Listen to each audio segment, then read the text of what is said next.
Cerita bermula dengan memperlihatkan sekelompok programmer asal Amerika yang bernama Jens, Fielding, serta Kroger yang baru saja tiba di negara Kamboja. Lalu mereka dijemput oleh seorang tentara bayaran yang bernama Bowler. Kemudian Bowler menurunkan Fielding serta Kroger di sebuah pangkalan persembunyian untuk menyiapkan peralatan komputer mereka. Sementara Bowler membawa Jens pergi ke sebuah hutan untuk mendirikan antena penguat sinyal. Di sana mereka melalui hutan dengan sangat hati-hati untuk menghindari jebakan ranjau serta para kelompok kriminal sipil yang sedang berpatroli. The drug runners probably set this up.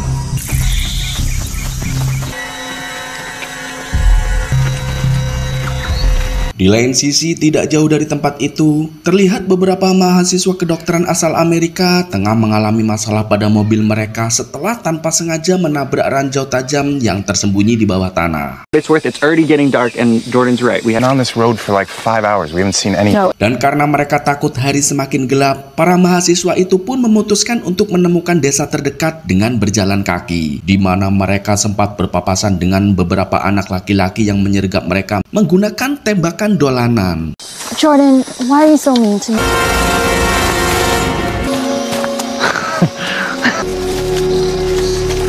Sementara itu, Jens yang telah kembali ke pangkalan bersama dengan Bowler kemudian melaporkan statusnya kepada seorang agen CIA yang kemudian agen tersebut memerintahkan sebuah pesawat untuk menurunkan 4 robot militer ke dalam hutan perbatasan Vietnam dan Kamboja, di mana para robot ini ditugaskan untuk menjatuhkan jaringan kriminal yang dicurigai sedang bersembunyi di dalam hutan tersebut. Dalam prosesnya, ada satu robot yang mengalami kegagalan dalam pengembangan parasutnya. Hal ini membuat robot itu jatuh dengan sangat keras hingga membuat modulnya mengalami error dan tidak bisa dijangkau oleh tim programmer. Artinya robot tersebut masih dalam keadaan baik, hanya saja dia tidak bisa dikendalikan dari jarak jauh. Oleh karena itu, Bowler meyakinkan kepada sang agen CIA bahwa hal ini tidak akan menggagalkan operasi karena nantinya setelah misi selesai, 3 robot lainnya yang masih aktif akan kembali untuk menghabisi robot yang rusak tersebut.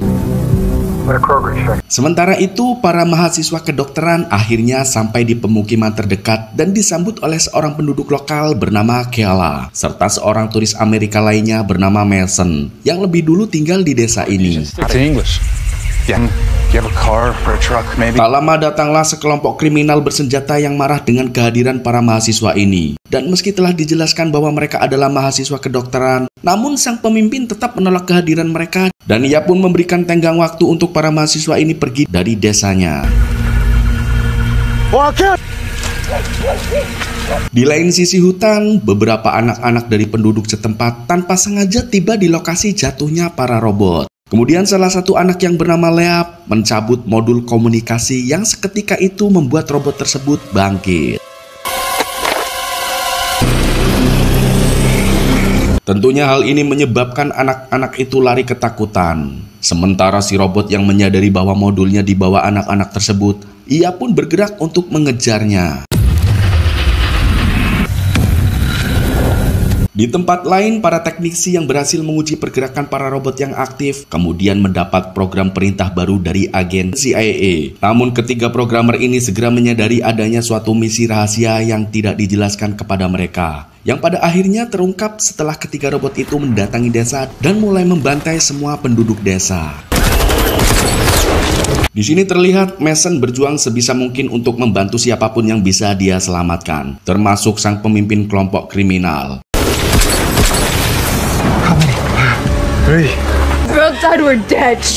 Sementara ketiga programmer yang menyadari hal ini segera melakukan pembatalan program untuk menghentikan pembantaian tersebut.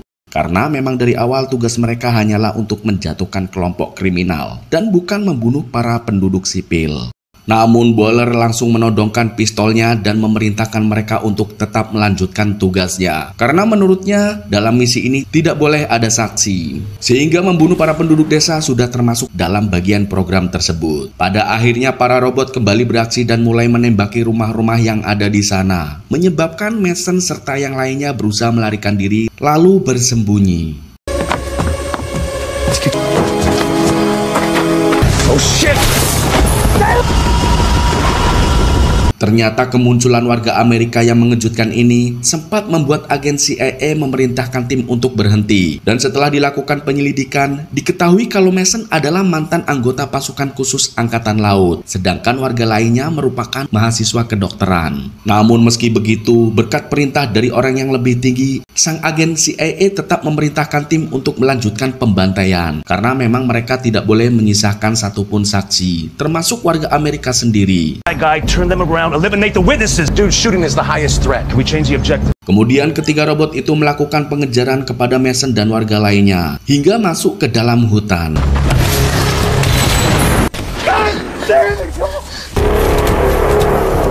Sementara itu, robot yang mengalami kerusakan yang bernama BR-04 akhirnya tiba di pemukiman desa dan kemudian mengambil tablet salah satu mahasiswa kedokteran dan mulai memindai semua data yang ada di dalamnya, termasuk data mengenai tubuh manusia. Setelah itu, BR-04 menyeret salah satu mayat di sana dan mulai melakukan pembedahan. Ternyata di sini tidak ada yang memberi perintah kepada robot ini, sehingga dia melakukan semuanya berkat level kecerdasan yang ditanamkan di dalam tubuhnya. Di lain sisi, Mason bersama Kayla sempat terpisah dengan yang lain. Lalu terlihat satu mahasiswa pria terbunuh setelah kakinya terluka, lalu disusul oleh mahasiswa perempuan lainnya yang tewas karena kelapanya diremukkan oleh sang robot kiriman CIA.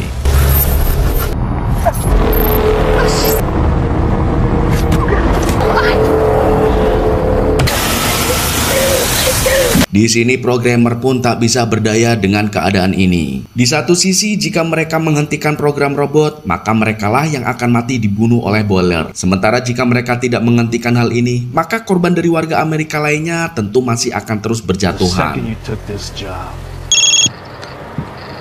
Sementara itu, robot BR-04 menemukan sebuah laptop yang terhubung dengan antena yang dipasang oleh Jens di hutan sebelumnya. Robot itu kemudian memasuki jaringan dan mulai mengunduh semua data yang ada di dalam server pangkalan.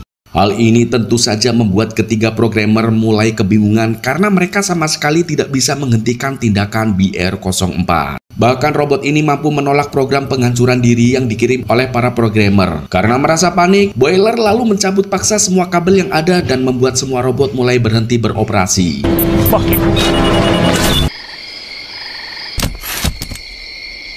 Namun tidak dengan BR-04 yang masih bisa terus aktif karena modul komunikasinya tidak terpasang.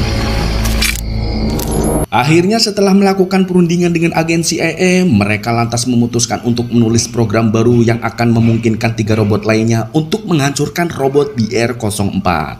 Keep an eye on it.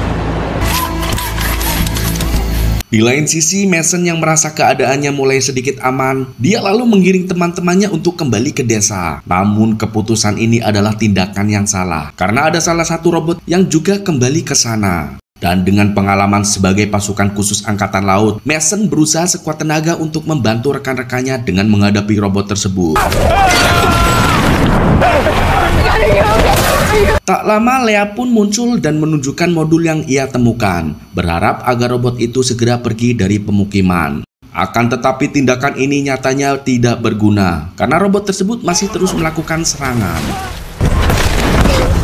Mason kemudian mencoba memancing sang robot untuk masuk ke dalam hutan, lalu menjebaknya menggunakan bom ranjau. Boiler yang mendapati salah satu robotnya berhasil dijatuhkan, lalu ia memerintahkan ketiga programmer untuk memulai mode penghancuran diri pada robot tersebut dengan maksud untuk sekaligus membunuh Mason. Namun beruntung Mason berhasil menghindari ledakan tersebut. Until I see bodies, no one is dead. Lalu Mason pun kembali ke pemukiman. Lalu Mason mendapati Kayla telah terluka parah dan dua mahasiswa kedokteran bergegas untuk berusaha menolongnya.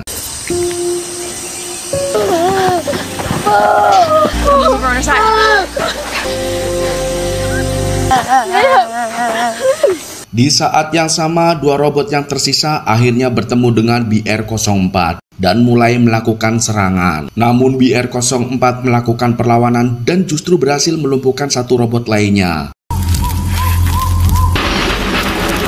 Merasa tidak memiliki pilihan lain, Boiler memerintahkan para teknisi untuk memulai mode penghancuran diri pada robot yang dikalahkan. Akan tetapi hal ini ternyata tidak bisa dilakukan karena BR-04 lebih dulu mencabut sistem peledak yang ada di dalam robot tersebut. Bahkan BR-04 menjadi semakin pintar dengan mampu memutuskan koneksinya dari server pangkalan. Roger kemudian menawarkan sebuah ide dengan memasang modul cadangan pada robot yang rusak menggunakan data program tempur yang telah ditingkatkan. Sementara itu, Fielding secara diam-diam pergi keluar untuk menghubungi pacarnya yang ada di Amerika. Namun Boiler menyadari kalau Fielding sedang menceritakan kejadian ini, serta berencana untuk melarikan diri.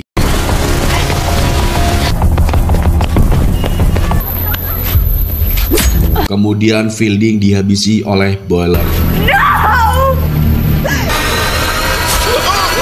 Boiler lalu meminta bantuan dari agen CIA untuk melacak dan membunuh pacar Fielding. Bravo, Echo 75.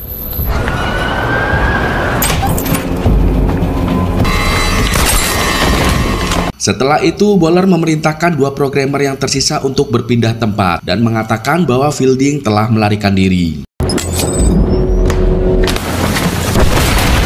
Di lain sisi, Mason bersama yang lain terlihat sedang berusaha naik ke atas sebuah tebing. Namun ketika mahasiswa terakhir bernama Jordan sedang berusaha naik ke atas, keberadaannya diketahui oleh robot. Merasa bahwa hidupnya akan berakhir, Jordan lalu berniat untuk melakukan bunuh diri menggunakan senjata api.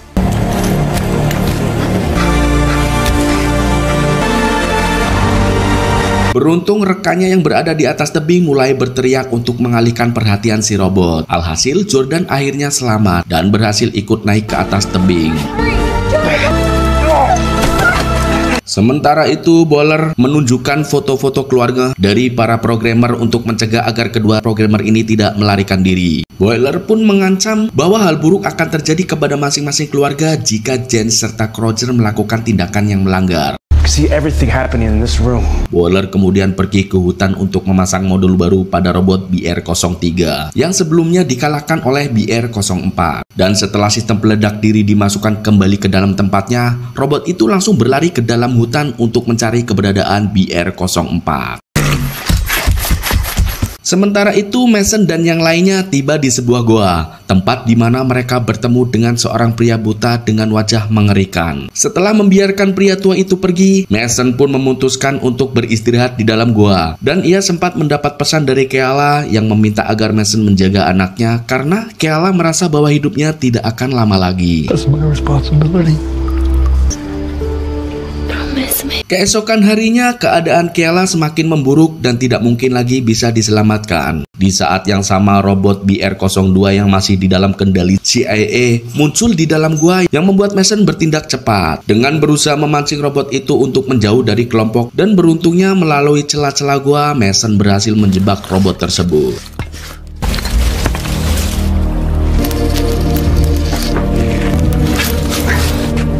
Singkatnya, Mason pun menggendong Keala dan memimpin kelompok untuk segera keluar dari goa tersebut. Lalu Jordan yang kesal, dia pun sempat menembaki robot tersebut. Kemudian Jordan bertanya kepada Mason tentang dari mana robot ini berasal. Mason yang sebagai seorang mantan angkatan laut, dia pun segera menyadari bahwa kini mereka adalah saksi dari sebuah operasi yang sangat rahasia yang dijalankan oleh Amerika. Dan untuk alasan itulah mengapa robot-robot ini memburu mereka. Yang intinya, misi militer Amerika tidak ingin ada saksi. Kemudian sesampainya mereka di luar goa, Keala sempat kembali meminta Mason untuk menjaga anaknya, dan kemudian Keala pun meninggal.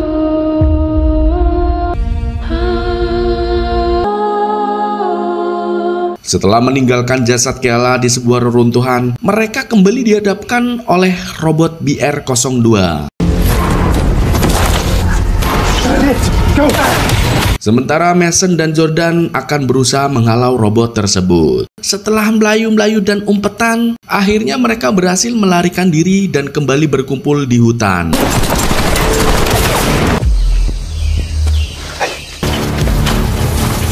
Dalam pelarian berikutnya, Mason akhirnya menyadari tentang bagaimana para robot selalu bisa tahu di mana keberadaan mereka. Ternyata hal ini disebabkan oleh modul BR-04 yang dibawa oleh Lea. Untuk itu, Mason pun segera mengambil modul tersebut dan membuangnya di suatu tempat, berharap agar para robot tidak lagi mengejar mereka.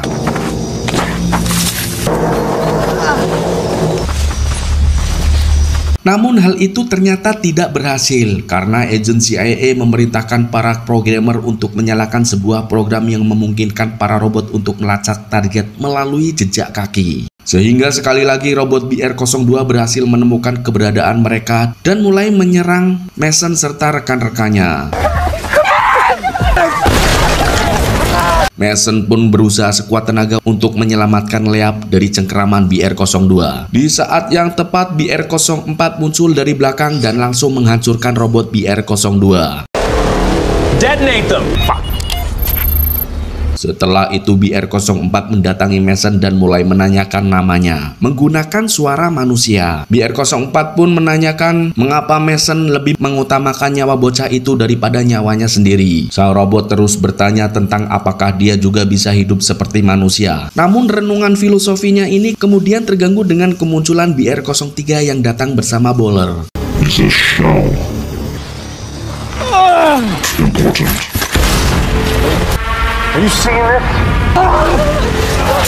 Dalam usahanya menyelamatkan yang lain, Jordan pun akhirnya tertembak oleh Bowler. Lalu Mason memaksa rekan-rekannya untuk segera menyelamatkan diri. Sementara Mason sendiri akan berusaha menghadapi Bowler. Singkat cerita, Mason pun menantang Bowler untuk bertarung dengan tangan kosong. Akan tetapi di saat yang sama, BR-04 yang masih gelut dengan BR-03 menahan kaki Bowler dengan sangat kuat. Sehingga hal ini memberi kesempatan pada rekan-rekan yang lain untuk membawa Mason pergi. Saat itu agen CIA memerintahkan Kroger untuk melakukan peledakan diri pada robot BR-03. Namun sayangnya perintah tersebut tidak dapat dilakukan karena BR-04 memblokade jaringan mereka dan justru BR-04 sendirilah yang berniat melakukan peledakan diri. Bowler pun segera menembakkan pistol untuk berusaha menghentikan peledakan diri BR-04. Akan tetapi hal itu sia-sia karena dalam beberapa detik kemudian bom itu masih tetap meledak.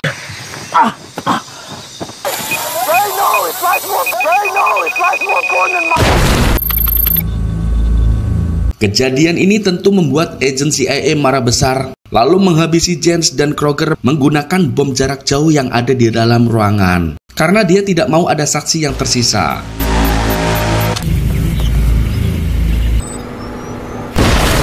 Akan tetapi ternyata Jens berhasil bertahan dari insiden tersebut, karena kebetulan dia berada di luar ketika bom diledakkan.